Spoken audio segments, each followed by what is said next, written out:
आज की बात वर्तमान मुद्दों के साथ देखिए जयदेव पटेल के साथ शनिवार रात 11 बजे और रविवार सुबह 11 बजे सिर्फ नंबर 1 इंडिया न्यूज पर। नमस्कार व्यूअर्स, मैं जयदेव पटेल और आप देख रहे हैं नंबर 1 इंडिया न्यूज। आज की बात वर्तमान मुद्दों के साथ के इस खास कार्यक्रम में आज हम बात करेंगे जिस प्रकार से पूरी दुनिया युद्ध के मुहाने पर खड़ी है, ऐसे में किस तरीके से शांति स्थापित होगी और इसी के साथ साथ में आज दुनिया को विश्व सरकार के बजाय विश्व चेतना की आवश्यकता क्यों है। इन्हीं तामुद्र बातों के लिए हमारे साथ खास सामान है महान दार्शनिक रजनीश ओशो के छोटे भाई स्वामी शैलेंद्र सरस्वती। स्वामी शैलेंद्र सरस्वती जी, आपको बहुत बहुत स्वागत आज हमारे प्रोग्राम में। नमस्कार जी स्वामी शैलेंद्र सरस्वती जी, आपसे मेरा पहला सवाल है कि आज पूरी दुनिया जिस तरीके से युद्ध के मुहाने पर खड़ी है, कैसे शांति स्थापित होगी और कैसे आज दुनिया को विश्व सरकार के बजाय विश्व चेतना की आवश्यकता है। देखिए, सरकार या राज्य हमेशा अशांति और युद्ध की तरफ ले जाते रहे हैं। पूरा इतिहास इस बात का गवाह है। पूरे विश्व के किसी भी देश का इतिहास उठा के पढ़ लीजिए, किसी भी जाति का, सिवाय युद्ध युद्ध युद्ध के और कुछ भी नहीं। आज विकास के साथ साथ युद्ध भी अपनी चरम सीमा पर पहुंच गया है और हम एक ग्लोबल सोसाइटी जागतिक आत्मघात की कगार पर खड़े हैं। तीसरा विश्व युद्ध यानी आखिरी विश्व युद्ध होगा। किंतु मुश्किल ये है कि हम फिर भी सोचते हैं राजनीतिक ढंग से कि कैसे शांति स्थापित हो। नहीं, राजनीति अशांति का उपाय है, शांति का उपाय वह कभी नहीं हो सकती। राजनीति से ठीक विपरीत है आध्यात्मिकता, स्पिरिचुअलिटी। राजनीति अर्थात दूसरों का मैनिपुलेशन, दूसरों को कंट्रोल करना, उन पर नियंत्रण करना, और अध्यात्म का अर्थ है आत्म जागरूकता, स्वयं के प्रति सजग होना, अपने भीतर आना। तो राजनीति बहिर्मुखता का क्लाइमैक्स है और ध्यान समाधि अंतर्मुखता का क्लाइमैक्स है। बहिर्मुखता के क्लाइमैक्स की वजह से जो समस्या खड़ी हुई है उसका बैलेंस, उसका निदान ठीक विपरीत से होगा। अगर बहुत लोग ध्यान में डूबने लगें, समाधिस्थ हो जाएं, शांत हो जाएं, उनके भीतर की चेतना पूरी तरह जागृत हो जाए, तो निश्चित रूप से एक कॉस्मिक कॉन्शसनेस, ब्रह्म चैतन्य जिसे हम कहें, जिसको आप कह रहे हैं विश्व चेतना, वह उत्पन्न हो सकती है। और यही एकमात्र समाधान होगा, क्योंकि जब व्यक्ति समाधिस्थ होता है तो वह प्रेमपूर्ण होता है, उसके भीतर से करुणा बहती है, वह आनंदित होता है, प्रसन्न होता है। और कोई भी आनंदित व्यक्ति लड़ना, मरना, मारना नहीं चाहता। जैसा आदमी आज है दुखी, उदास, चिंताग्रस्त, डिप्रेशन में, जीवन की कोई कीमत ही नहीं बची। मरना मारना बिल्कुल हंसी खेल जैसा लगता है, क्योंकि जीवन की कोई मूल्य ही नहीं है। जीवन में कुछ ऐसा है नहीं जिससे बचाया जाए। लेकिन जब हमारे हृदय में आनंद हो, शांति हो, उत्साह हो, उमंग हो, आशावादी दृष्टिकोण हो, तो हम किसी भी प्रकार कुछ भी नष्ट करना नहीं चाहेंगे, हम सृजनशील हो जाएंगे। तो संक्षेप में मैं कहना चाहूंगा, राजनीति विध्वंस का साधन है, वह हमेशा ही विध्वंस की तरफ ले जाती रही है। पूरा इतिहास इसका गवाह है। शांति और आनंद ध्यान से उपजते हैं, आध्यात्मिक प्रगति से उपजते हैं। इनके द्वारा ही विश्व में शांति हो सकती है, बशर्ते कि ध्यान, समाधि, आध्यात्मिकता इसका खूब प्रचार प्रसार हो और हजारों हजारों नहीं, लाखों, करोड़ों, अरबों लोग ध्यान सीखें। तो यही एकमात्र आशा है। राजनीतिक तरीके से शांति वार्ताएं सब असफल हो चुकी हैं आज तक, आगे भी होती रहेंगी। राजनीति उपाय नहीं है शांति का, वह तो अशांति का साधन है। जी स्वामी शैलेंद्र सरस्वती जी, अगर हम बात करते हैं तो किसी व्यक्ति के जीवन में जो तनावपूर्ण हिस्सा रहता है, अक्सर हम देखते हैं आज की वर्तमान स्थिति को देखते हुए, तो कैसे तनावपूर्ण जीवन से बाहर निकाल कर उत्सव बदलने में कामयाब होता है। ध्यान हमें स्वयं की आत्मा से जोड़ता है, स्वयं से जोड़ता है। प्रेम हमें दूसरों से जोड़ता है, प्रकृति से जोड़ता है। और मौन हमें परमात्मा से जोड़ता है। काश ये तीनों हो जाएं, ध्यान भी हो, प्रेम भी हो और गहन मौन जिसमें हमें ईश्वर का स्वर सुनाई देने लगे। तब हम पाते हैं कि वो जो मैं था, अहंकार रूपी मैं, ईगो, घमंड, अभिमान, वह विलीन हो गया, वह समाप्त हो गया। जब कोई भीतर अंतर यात्रा पर जाता है, वह स्वयं को नहीं पाता, वह पाता है सर्व को। आत्मा नहीं परमात्मा से मिलन हो जाता है, वह समस्त ब्रह्मांड के संग एक हो जाता है।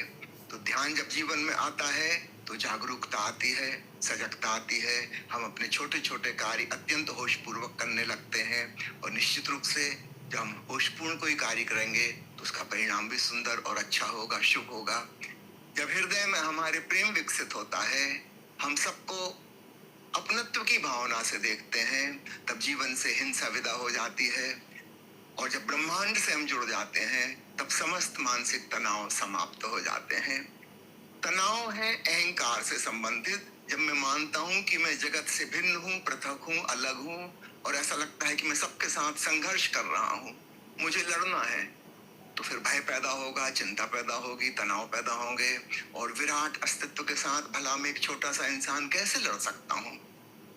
जीत हो ही नहीं सकती, हार सुनिश्चित है और इसलिए यह हमें अत्यंत निराशा में और डिप्रेशन में ले जाता है। ओशो की मुख्य शिक्षाएं हैं यही, ध्यान, प्रेम और मौन। एक में हम स्वयं से जुड़ते, एक में हम दूसरे से जुड़ते और तीसरे में हम समस्त ब्रह्मांड से, परमात्मा से जुड़ते। और जब जुड़ जाते हैं तो हमारा जीवन तनाव रहित हो जाता है, क्योंकि तनाव का मुख्य आधार है जब मैं अपने आप को जगत से भिन्न, पृथक, एक इकाई, एक यूनिट समझता हूं, तब संघर्ष पैदा होता है। जैसे ही मैं भाव खत्म हुआ, ब्रह्म भाव उदय हुआ, कोई मैं बचा ही नहीं, अब तनावग्रस्त होगा तो कौन होगा, ठीक है। स्वामी शैलेंद्र सरस्वती जी, अगर हम बात करते हैं तो प्यार की सच्ची परिभाषा क्या है आपके अनुसार, ओशो के जो तर्क हैं उसके अनुसार? क्योंकि आज की तारीख में प्यार को जो डिफाइन किया जाता है वो अपने निजी फायदे के लिए हथियार के रूप में इस्तेमाल किया जाता है। प्रेम को हथियार के रूप में इस्तेमाल किया जाना कितना हास्यास्पद है। और पूछते हैं आप प्रेम की परिभाषा। मैं कहना चाहूंगा जीवन में जो भी मूल्यवान है, महत्वपूर्ण है और विराट है, वह परिभाषा से परे है। ना हम जीवन की परिभाषा कर सकते, ना हम परमात्मा की परिभाषा कर सकते, ना हम अस्तित्व को एक घेरे में बांध सकते और ना ही हम प्रेम को बांध सकते। जो भी मूल्यवान है, जो हमसे ज्यादा विराट है, वह परिभाषित नहीं हो सकता। हमारे शब्द छोटे पड़ जाते हैं, हमारी भाषा अपंग हो जाती है उसके सामने। फिर भी आपने पूछा है तो मैं कुछ आयाम कहना चाहूंगा, अलग अलग आयाम। आपने जो कहा कि आजकल की दुनिया में प्रेम भी हथियार के रूप में, शोषण के रूप में उपयोग किया जा रहा है, यह तो प्रेम है ही नहीं, नाम मात्र का प्रेम, इसलिए उसको छोड़ दें। लेकिन फिर भी प्रेम का एक लंबा इंद्रधनुष है और इसमें बहुत से रंग शामिल हैं। सबसे लोएस्ट जो है वो है शारीरिक आकर्षण, सेक्सुअल अट्रैक्शन। वह प्रेम का निम्नतम रूप है, समझो कि बीज रूप है। अगर यह बीज पनप जाए तो और उच्च कोटि के प्रेम के आयाम में हम प्रवेश कर सकते हैं। फिर एक भावनात्मक प्रेम है, निश्चित रूप से वह शारीरिक प्रेम से ज्यादा सूक्ष्म और ज्यादा महान है, ज्यादा विराट है। अब सवाल देह का आकर्षण नहीं, रंग रूप और शक्ल सूरत नहीं, भावनात्मक लगाव, इमोशनल अटैचमेंट, ये काफी गहरा है। इससे और भी ऊपर है मित्रता की भावना, मन का मन से जोड़। यह भावनात्मक प्रेम से भी ज्यादा ऊपर है। ओशो कई प्रवचनों में कहते हैं मैत्री भाव, friendliness is higher than love. हम जिसे प्रेम कहते हैं उसमें कहीं ना कहीं बायोलॉजी का इन्वॉल्वमेंट रहता है, लेकिन जिसको हम मैत्री कहते हैं, फ्रेंडलीनेस, निश्चित रूप से वह रसायनों, हार्मोन्स, न्यूरोट्रांसमीटर्स से परे है। फिर इससे ऊपर एक और प्रेम है जिसको हम कहते हैं समष्टि से प्रेम, उसे ही हम भक्ति कह सकते हैं। जब कोई व्यक्ति ओंकार रूपी परमात्मा के प्रेम में पड़ जाता है उसे पराभक्ति कहते हैं। यह प्रीति का चरम रूप है। मैत्री और प्रीति के बीच में एक आयाम और हम बीच में रख सकते हैं, उसका नाम है श्रद्धा, सम्मान, आदर। निश्चित रूप से साधारण प्रेम और मित्रता से भी ज्यादा ऊंचा है श्रद्धा। जब हम किसी के प्रति झुक जाते हैं, समर्पित हो जाते हैं, इसमें हमारा अहंकार गलना शुरू होता है। इसलिए गुरु शिष्य का संबंध अत्यंत महत्वपूर्ण संबंध है अध्यात्म के मार्ग पर। जब हमें लगता है कि हम किसी के सामने झुक सकते हैं, अपने आप को छोड़ सकते हैं, रिलैक्स हो सकते हैं, तो हम श्रद्धा में गए। यह भी प्रेम का एक रूप है। इसलिए मैंने कहा कि प्रेम एक बड़ा इंद्रधनुष है, नीचे से लेके ऊपर तक लाल से लेके बैगनी तक के सातों रंग उसमें शामिल हैं। और आपने जिस आधुनिक प्रेम की चर्चा की, जिसमें केवल शोषण, एक प्रकार का अत्याचार, दूसरे का मैनिपुलेशन, और कभी कभी तो हम देखते हैं उसमें हिंसा और अपराध भी जुड़े हुए हैं। जी क्षमा करें, उसे तो प्रेम कहना भी ठीक नहीं।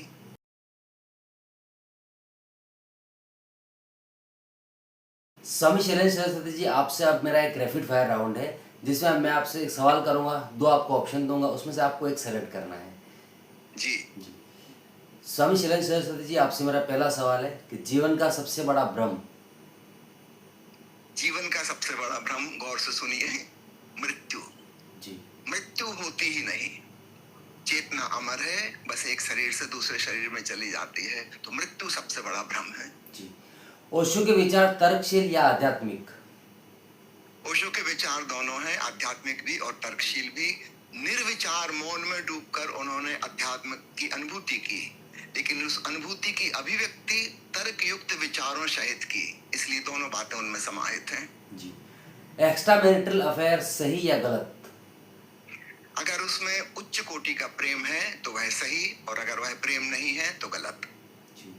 आध्यात्मिक और विज्ञान में कौन ज्यादा बेहतर? नहीं, बेहतर इसमें से नहीं कह सकते, दोनों बराबर के। जैसे एक पक्षी के दो पंख होते हैं, जैसे हमारे दो पैर हैं चलने के लिए, दोनों बराबर के। विज्ञान बाहर के जगत में सुख सुविधा का इंतजाम करता है, संपन्नता की व्यवस्था करता है, और अध्यात्म भीतर समाधि की संपदा, जी परमात्मा रूपी सुख हमें देता है। तो दोनों ही जरूरी हैं, इसमें से कोई उच्चतर और निम्नतर नहीं है। जी। इंसान को शादी करनी चाहिए या नहीं, क्योंकि ओशो इसके खिलाफ थे। ओशो की बात बीच में नहीं लाइए, ओशो ने बहुत कुछ कहा है, आपने एक छोटा सा अंश सुना होगा। मैं संक्षेप में आपका उत्तर देता हूँ। अगर प्रेम है तो सब ठीक है, और अगर प्रेम नहीं है तो सब गलत है। जी। जीवन का उद्देश्य क्या? जीवन का उद्देश्य जीवन को परिपूर्णता से जीना। सामान्यतः पुराने धर्मों ने जीवन का उद्देश्य जीवन के पार कहीं बताया था, कि मरने के बाद स्वर्ग जाना, कि मोक्ष पाना। ओशो कहते नहीं, जीवन का उद्देश्य जीवन को वर्तमान में होशपूर्वक, प्रेम पूर्वक जीना। जी। मृत्यु के बाद क्या होता है? मृत्यु होती ही नहीं, जैसा कि मैं पहले कह चुका, तो उसके बाद का सवाल ही नहीं उठता। ऐसा समझा हम एक सुनार के पास गए और कंगन उसको सोने का दिया और कहा कि इसको पिघला के चूड़ी बना दो, कि कान में पहनने की बाली बना दो। रूप बदल गया, रंग बदल गया, उपयोग बदल गया, क्या सोना मर गया? नहीं, गोल्ड तो गोल्ड ही है। ठीक ऐसे ही हमारी भीतर की चेतना चेतना ही रहती है, ऊपर ऊपर का आवरण बदल जाता है, बस। जी। ईश्वर है या सिर्फ मन की कल्पना? जब तक मन की कल्पनाएं हैं, विचार हैं, धारणाएं हैं, स्मृतियां हैं, तब तक ईश्वर का पता ही नहीं चलेगा। जब मन चुप हो जाता है, परिपूर्ण शून्य और निर्विचार, तब उस मौन में अचानक परमात्मा का अनाहत नाद सुनाई देता है, वही ईश्वर का स्वर है। जी। ध्यान जरूरी है या प्रेम? दोनों जरूरी हैं अपनी अपनी जगह। मनुष्य का होना मल्टी डायमेंशनल है, बहुआयामी, इसमें हर चीज की जरूरत है। जैसे हम ये नहीं पूछ सकते कि खाना खाना जरूरी है कि पानी पीना, नहीं, दोनों ही चाहिए, खाना भी चाहिए, पानी भी चाहिए। ठीक। जी। धर्म की जरूरत है या नहीं? पूरे इतिहास को उठा के देख लें, धर्मों ने सिवाय खून खराबे के और कुछ भी नहीं करवाया है, और भविष्य में अब इसकी कोई भी जरूरत नहीं है। हाँ, धार्मिकता की जरूरत है। ओशो कहते हैं, I teach religiousness not religion. जी। नेक्स्ट। पैसा आध्यात्मिक में बाधा है? पैसे का आध्यात्मिकता से कोई लेना देना नहीं, ना वो बाधा है ना वो सहयोगी है। हाँ, लोभ, लालच, मोह ये बाधा है, पैसा बाधा नहीं है। अमीर भी आध्यात्मिक हो सकता है, गरीब भी आध्यात्मिक हो सकता है। जी। संन्यास त्याग है या तपस्या? न त्याग है न तपस्या। संन्यास जीवन का परम आनंद का भोग है, उत्सव है। पुराने जमाने में कहा जाता था संन्यास इज रिनंशिएशन, ओशो ने परिभाषा बदल दी, संन्यास इज सेलिब्रेशन ऑफ लाइफ। जी। क्रोध को समाप्त कैसे करें? क्रोध को गौर से देखें, आंखें बंद करके अपने भीतर जो ज्वालामुखी फूटा है उसका निरीक्षण करें। निरीक्षण करते करते आप पाएंगे कि आप उससे भिन्न और पृथक हैं, और तब उसकी सत्ता नहीं रह जाती। क्रोध करुणा में रूपांतरित हो जाता है। जी, मौन को शक्तिशाली क्यों कहा जाता है? मौन को शक्तिशाली इसलिए कहा जाता है क्योंकि इसके द्वारा ही हम चुप होकर ईश्वर का स्वर सुन पाते हैं, परमात्मा की वाणी सुन पाते हैं। जब तक हमारा मन खुद ही चल रहा है भीतर, इनर मोनोलॉग, तब तक हम परमात्मा का संगीत नहीं सुन सकते। इसलिए मौन सर्वाधिक महत्वपूर्ण, एकांत जो इसमें सहयोगी बनता है, वह भी अध्यात्म में अत्यंत महत्वपूर्ण है। जी, प्रभु के दर्शन में गुरु की कितनी आवश्यकता? 99% जरूरत है। 1% हो सकते हैं विरले लोग, जैसे कि स्वयं ओशो ही एक उदाहरण है जिनके कोई गुरु नहीं थे। लेकिन ऐसे विरले लोग अत्यंत प्रतिभाशाली कभी कभार ही होते हैं। 99% गुरु की जरूरत है प्रभु से मिलन कराने के लिए, क्योंकि हम इतने प्रतिभाशाली नहीं हैं। जी, अकेलापन और एकांत में क्या फर्क है? अकेलापन यानी लोनलीनेस एक प्रकार की नेगेटिव भाव दशा, जिसमें हम उदासी महसूस करते हैं और दूसरे की जरूरत, उसकी कमी महसूस करते हैं। एकांत इससे ठीक विपरीत अलोननेस, जिसमें हमें अपने स्वयं के होने का भराव का एहसास हो रहा है। यह बहुत ही पॉजिटिव भाव दशा है, आनंदपूर्ण और उत्सवपूर्ण भाव दशा है। जी, राजनीति और आध्यात्म दोनों का साथ चलना कितना पॉसिबिलिटी? कोई पॉसिबिलिटी नहीं है। राजनीति बहिर्मुखता और अध्यात्म है अंतर्मुखता। तो 180 डिग्री अपोजिट है एक दूसरे से। एक पूरब है तो दूसरा पश्चिम है, तो दोनों एक साथ कोई कैसे चल सकता है। जी, आज की वर्तमान परिप्रेक्ष्य में बात करें तो आप आगे आने वाले समय को कैसे देखते हैं? क्या आपके विचार कहते हैं? मेरी दृष्टि में आने वाला समय बहुत ही आध्यात्मिक होगा। सदगुरु ओशो ने प्राचीन धर्मों में जो जो बातें व्यर्थ थीं उन्हें हटाकर धर्मों का सार सूत्र हमें पकड़ा दिया, जो बिल्कुल सरल है, और इसके लिए किसी अंधविश्वास की, मान्यता की, भरोसे की जरूरत नहीं है। तो जिस प्रकार विज्ञान सर्वव्यापी हो गया, ठीक ऐसे ही ओशो की जो साइंस ऑफ मेडिटेशन, आत्मा का विज्ञान है, वह भी सर्वव्यापी होगा, और मैं एक सुंदर स्वर्ण युग देखता हूँ। जी, नास्तिक और आस्तिक में ज्यादा प्रभु के निकट कौन? कोई भी नहीं, दोनों अंधविश्वासी हैं। ना नास्तिक होने की जरूरत है, ना आस्तिक होने की जरूरत है। जरूरत है वास्तविक होने की। बी रियलिस्टिक, अर्थात सत्य के खोजी बनो, और इस प्रकार का खोजी एक दिन अवश्य परमात्मा को पालेगा।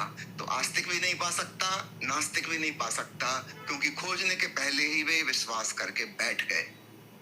जी, प्रेम अस्थायी रहता है या बदलता रहता है? प्रेम के जो निम्न रूप हैं वे अस्थायी हैं, नश्वर हैं। जैसे शरीर स्वयं ही बदलता रहता है, तो जिस रंग रूप से, सकल सूरत से हमने प्रेम किया था, 10 साल बाद सब चेंज हो गया। वो प्रेम कैसे टिकेगा? मन भी चंचल है, बदलता रहता है। किसी के साथ आपकी गहरी मैत्री थी, फिर किसी बात पर असहमति हो गई और दुश्मनी खड़ी हो जाएगी। लेकिन प्रेम का जो परम रूप है, आत्मिक प्रेम, वह स्थायी है, वह कभी नहीं बदलता, क्योंकि चेतना स्वयं शाश्वत और सनातन है। जी, आज अगर अंतिम दिन हो तो आप क्या करेंगे? आज अगर अंतिम दिन हो तो मैं हंसूंगा, नाचूंगा, गाऊंगा, उत्सव मनाऊंगा, और धन्यवाद देते हुए अंतिम सांस लेकर विश्राम में डूब जाऊंगा, गहरी नींद में चला जाऊंगा। जी, स्वामी शरण सरस्वती जी, आपसे मैं एक आखिरी सवाल और करूंगा और बड़ा संक्षिप्त में उसका जवाब लेना चाहूँगा कि ओशो के तर्क और उनके जो विचार थे वो कहीं न कहीं परमात्मा को नहीं मानते हैं, प्रभु को नहीं मानते हैं। लेकिन आपने कहा कि प्रभु से मिलने का एक जरिया है गुरु, तो प्रभु वो कौन से हैं और जो लोग मानते हैं ईश्वर को वो क्या हैं? दोनों में क्या डिफरेंसेस हैं? एक मान्यता का ईश्वर है।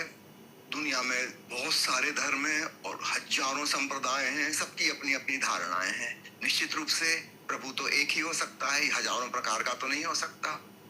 ओशो जिस प्रभु की, परमात्मा की बात कर रहे हैं, उस एक परम सत्य की बात कर रहे हैं, जिसकी तरफ इशारा करते हुए गुरु नानक देव जी ने कहा था, एक ओंकार सतनाम। ओंकार ही उसका सच्चा नाम है। तो हम मनुष्यों ने जितने नाम रखे हैं ईश्वर के, वे सब झूठे हैं, वे सच्चे नहीं हैं। उस ओंकार को जानना, वास्तविक परमात्मा को जानना है। सदगुरु केवल ओशो ही नहीं, दुनिया के समस्त सद्गुरु उसी तरफ इशारा करते हैं। इसलिए कंट्राडिक्शन होता है। जब वे मनुष्यों के द्वारा मानी हुई बात का खंडन करते हैं तो हमको ऐसा लगता है कि वे नास्तिक हैं, ईश्वर विरोधी हैं। जी नहीं, ऐसा नहीं है। और जब वे वास्तविक ईश्वर की बात करते हैं तो उसके पक्ष में बात करते हैं। उनसे बड़ा आस्तिक कोई नहीं है, क्योंकि उन्होंने स्वयं जाना है, उन्होंने माना नहीं है। तो जब वे मानने के लिए मना करते हैं तो वे हमें सच्ची आस्तिकता की तरफ कदम उठाने के लिए प्रेरित कर रहे हैं। अगर हम अपनी झूठी आस्तिकता में उलझे रहेंगे तो हम वास्तविक ईश्वर को कभी भी ना जान पाएंगे। तो कंट्राडिक्शन जरा भी नहीं है, क्योंकि दो अलग अलग ईश्वर की बात हो रही है, एक माने हुए ईश्वर की और एक जाने हुए ईश्वर की। ठीक है। स्वामी शरण सरस्वती जी, आपने हमारे लिए समय निकाला, उसके लिए आपका बहुत बहुत धन्यवाद। मैं भी आपको धन्यवाद देता हूँ। नमस्कार।